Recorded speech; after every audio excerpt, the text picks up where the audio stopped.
अगर मैं कहूं कि पबजी का जो बैन था वो पहले से प्लान था, अच्छा चलो ऐसे कर लेते हैं कि पबजी के लिए ही फौजी क्यों आया, बाकी 117 एप्स भी तो हैं, उनका क्या। और फिर ये पबजी की अनाउंसमेंट अक्षय कुमार ने क्यों करी, दुनिया भर के एक्टर्स है ना, तो अक्षय सर ने ही क्यों अनाउंसमेंट करी इस चीज की। और ये इतनी सारी इंडियन कंपनीज है जिसपे टेंसेंट इन्वेस्टमेंट करके बैठा है, इनके बारे में बात तो हो ही नहीं थी। और सबसे बड़ा, क्या अनबैन होगा या नहीं होगा। So these are some logical question जो इस बैन वाली सिचुएशन से उठ के आते हैं, and this video has some answers to this question. Obviously मैं पूरे परफेक्ट आंसर तो नहीं दे सकता क्योंकि वो तो उन्हीं के पास है, बट हम हर एक सिंगल पॉसिबिलिटी डिस्कस कर लेंगे जो कि इस केस में है। और याद रखना, पॉसिबिलिटीज कभी कभी पॉलिटिकल भी हो सकती हैं। सबसे पहले हम थोड़े से साइड इफेक्ट्स डिस्कस करेंगे पबजी बैन को लेकर के, क्योंकि वो हमारे अनबैन वाले पार्ट को समझने में हमारी हेल्प करेगा। और अनबैन वाले पार्ट में कुछ कंट्रोवर्शियल थॉट्स हैं, तो अगर आप सारी की सारी सिचुएशन को समझना चाहते हो तो ही देखना। वैसे तो बहुत सारे साइड इफेक्ट्स हैं, बट हम मेजर वाले डिस्कस करते हैं। एक तो मोदी जी का ट्विटर हैक हो गया, तो लोग बड़े खुश हो रहे थे कि अकाउंट तो संभलता नहीं है, बैन क्या कराओगे। और ये देखो, इनको ये अलग ही लेवल पे चल रहे हैं, अर्थियां उठ रही हैं पबजी के लिए, मतलब सीरियसली। बट पबजी वालों ने टेंसेंट के साथ पार्टनरशिप तोड़ दी है, एटलीस्ट इंडिया के लिए। लेकिन इन्वेस्टर और शेयर तो उनका अभी भी है, तो अगर उनको डेटा चाहिए होगा तो वो मांग लेंगे ना शायद। लेकिन पबजी वालों से स्टेटमेंट आई है कि वो गवर्नमेंट के ऑर्डर की रिस्पेक्ट करते हैं और वो प्लेयर्स की सिक्योरिटी को बिल्कुल टॉप प्रायोरिटी देते हैं, और इस बारे में वो गवर्नमेंट से बात करके कोई ना कोई सोल्यूशन जरूर निकालेगी। इस चीज को हम अनबैन वाले पार्ट में बहुत डीपली टच करेंगे। कुछ लोग कह रहे हैं कि वो लोग इंडियन पब्लिशर ढूंढ रहे हैं, तो थोड़े टाइम के बाद आपको GOG भी देखने को मिल सकता है। और मुझे नहीं पता कितने लोगों को पता है, आपने ये PUBG देखा है, मतलब PUBG प्ले स्टोर पे जो चल रहा है, और ये एक सिंगल बंदे ने बनाया है, दीपक कटिकर नाम है उनका। आई एम सॉरी अगर मैं गलत प्रोनाउंस कर रहा हूं तो। ये महाराष्ट्र के डेवलपर हैं, उन्होंने डेवलप करा है इस PUBG को। लोग खेल रहे हैं अभी भी, और गेम में बहुत सारे बोट्स हैं, लेकिन लोग चिकन पे चिकन लपेटे जा रहे हैं, यूसी कमा रहे हैं लौंडे। और एक सुसाइड से रिलेटेड भी न्यूज आई थी कि एक बच्चे ने सुसाइड कर लिया, 21 ईयर्स ओल्ड का एडल्ट था, वेस्ट बंगाल के अंदर, उसने सुसाइड कर लिया।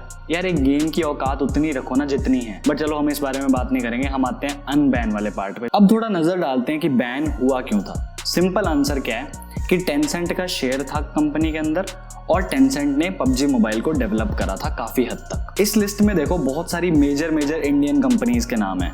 अब जरा इनके इन्वेस्टर देखो कितनों में टेंसेंट है। आई थिंक इसमें नहीं है, ये काउंट करना ज्यादा इजी है। तो इनमें भी तो शेयर है, लेकिन इनके बैन वैन के बारे में तो बात सुनी नहीं मैंने। और मतलब कोई एक्शन वैक्शन लिया जाए या इनसे कुछ पूछा जाए, ऐसा कुछ सुना नहीं मैंने। अब कुछ लोग बोलेंगे इन्वेस्टर तो पैसे के लिए होता है। एक सेकंड रुको, गूगल करते हैं। An investor is a person that allocates capital with the expectation of a future financial return और to gain an advantage. Gain an advantage. अब एक बात बताओ, इनसे डेटा नहीं ले सकता क्या वो?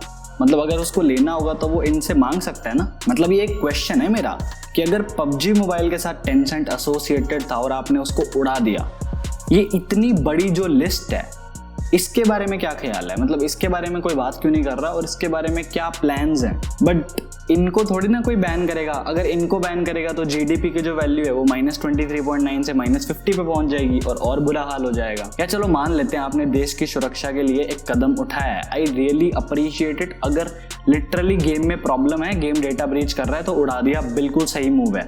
लेकिन इन जितनी भी एप्लीकेशंस का हमने नाम लिया है, जितनी भी ये कंपनीज हैं, इनके बारे में कोई बात नहीं कर रहा पहली बात तो। या एटलीस्ट ये डिस्क्लोज कर दो कि टेंसेंट का अगर इनमें पार्ट है तो टेंसेंट इनसे क्या ले रहा है, सिर्फ पैसे ले रहा है, या अगर वो डेटा लेना चाहे तो ले सकता है। ये डिस्क्लोज क्यों नहीं करा जा रहा? इनके बारे में बात ही नहीं हो रही, क्योंकि सिचुएशन तो सेम ही बन रही है ना। पबजी में भी शेयर है और इनमें भी शेयर है, लेकिन इनके बारे में तो बात ही नहीं हो रही। हालांकि चलो ठीक है, मैं मानता हूँ पबजी को डेवलप भी करा है, लेकिन इनके बारे में एटलीस्ट ये तो बताओ कि टेंसेंट का अगर शेयर है तो वो उस बदले में ले क्या रहा है? क्योंकि सिचुएशन तो सेम ही है, शेयर इधर भी है, शेयर उधर भी है, तो डिफरेंस क्या है ये तो बताना पड़ेगा ना। लेकिन वही है ना, हाथे के दांत खाने के और दिखाने के और फ्लिपकार्ट, ओला, ओयो, ये तब तो पबजी से ज्यादा यूज होते हैं। अब जरा बात करते हैं फौजी की। सुनो, बैन कितनी तारीख को लगा? 2 सितंबर को। 1-2 दिन में अक्षय सर ने पोस्टर रिलीज कर दिया, जो कि था ये नहीं था, ये था। अरे ये तो वो हो गया ना, वो नहीं समझे? अक्षय सर आना जरा। बस जूम करके फौजी लिखा है और ये थोड़े इंडियन फ्लैग्स लगा दिए गए हैं। हाँ, मैं एग्री करता हूँ, स्टॉक फोटोज को डेफिनेटली यूज करा जा सकता है, कोई प्रॉब्लम नहीं है उसमें, क्योंकि भाई एनकोर वाले इतने वेले नहीं है, उनको गेम भी बनानी है, ठीक है। अब अक्षय कुमार ही क्यों? इस सवाल के मेरे पास 2 जवाब है। पहला, बिजनेस पर्सपेक्टिव। अक्षय सर के दिमाग में आ गया होगा पैसा ही पैसा होगा।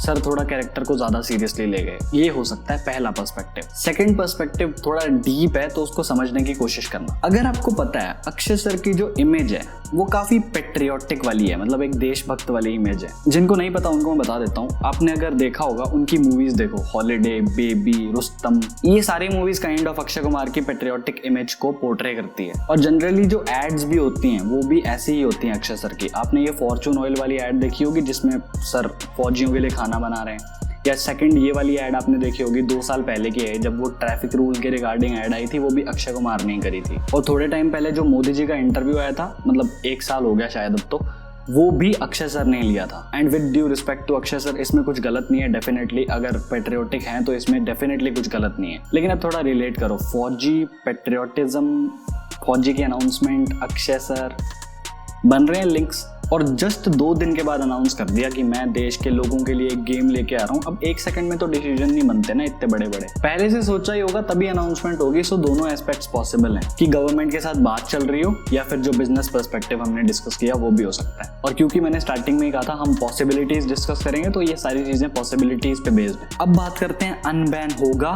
या नहीं होगा। इसके भी थोड़े लॉजिकल आंसर्स मैं आपको देता हूँ। अगर फौजी के अंदर गवर्नमेंट का 1% भी हाथ है कि भाई गेम लेके आना है इंडिया के लिए ये वो, तो वो डेफिनेटली पबजी को अनबैन नहीं करेंगे। क्योंकि ऑब्वियसली अगर उन्होंने पहले ही सोचा है कि हम फौजी लेके आएंगे तो फिर क्यों अनबैन करेंगे वो किसी और को। और अगर वो वापस ले आए तो एक इशू कम हो जाएगा ना जो तुम्हारा ध्यान भटका रहा था, जीडीपी से, कोरोना केसेस से, अनएम्प्लॉयमेंट से। और एक केस पॉसिबल जरूर है, अगर पबजी वाले जियो से बात कर लें तो अंबानी जी तो फिर अब इसके आगे समझदार तो आप खुद हो। और ये जो लिस्ट दिखाई थी मैंने आपको, इसके बारे में बात क्यों नहीं हो रही? क्योंकि फ्लिपकार्ट बैन हो जाएगा, तुम्हारे पास अमेजोन है, और जोमेटो स्विगी के बिना पहले भी काम चल रहा था, अब भी चला ही लेंगे। और बिग बास्केट तुम में से कितने यूज करते हैं मेरे को बताना जरा। तो इन पे अगर बात होगी तो अल्टीमेटली आपका ध्यान नहीं चला जाएगा मेजर इश्यूज पे। लेकिन नहीं, आपका ध्यान तो अर्नब गोस्वामी और रिया पे लगा रखा है, आपका ध्यान तो पबजी पे लगा रखा है। यार देखो, दुनिया भर के इश्यूज हैं, ठीक है, कंट्री में इस टाइम बहुत प्रॉब्लम चल रही है, लेकिन अगर इस टाइम पे ऐसी फालतू बातों के बारे में बात होगी ना तो लिटरली कोई सेंस नहीं बनता। और आपको ये बॉयकॉट चाइना में घुमाया जा रहा है सो दैट कि आप मेजर इश्यूज के बारे में बात ना करो। ऑल्दो आई नो वीडियो थोड़ी कंट्रोवर्शियल है, बट जिसको पॉइंट समझ आ गया होगा कि यहाँ पे एक क्वेश्चन क्रिएट हो रहा है, इन सारी एप्स पे कोई एक्शन क्यों नहीं लिया जा रहा, या एटलीस्ट इनसे ये पूछा क्यों नहीं जा रहा कि भाई तुम में रोल क्या है टेंसेंट का। बाकी मैं किसी को हेट नहीं देना चाह रहा, कोई प्रॉब्लम नहीं है मुझे। मैंने इस पूरी सिचुएशन को जब एनालाइज किया तो ये क्वेश्चंस निकल के आए और कुछ ये आंसर्स निकल के आए। तो ये एक छोटी सी फैक्ट बेस्ड एनालिसिस है जो मैंने करी है। अब कुछ चीजें सही भी होंगी, कुछ चीजें गलत भी होंगी। स्टिल मैं देखना चाहूंगा आप में से कितने लोग अग्री करते हो, कितने लोग डिसअग्री करते हो, प्लीज मुझे बताना, ठीक है। और अगेन मैं किसी को हेट नहीं दे रहा, मुझे किसी से प्रॉब्लम नहीं है। अगर कोई चीज देश के लिए खतरा है तो ऑब्वियसली उस पर बैन लगना चाहिए, बट उसके साथ साथ आंसर्स भी मिलने चाहिए, क्योंकि यहाँ पे जो सारी बातें हैं वो फैक्ट्स के बेसिस पे हो रही हैं। एटलीस्ट मैं यहाँ पे एक्ट ऑफ गॉड का बहाना नहीं लगाऊंगा। That's it for this video. Thank you so much for watching. I am Devanshu and I am only till the next one. Bye bye.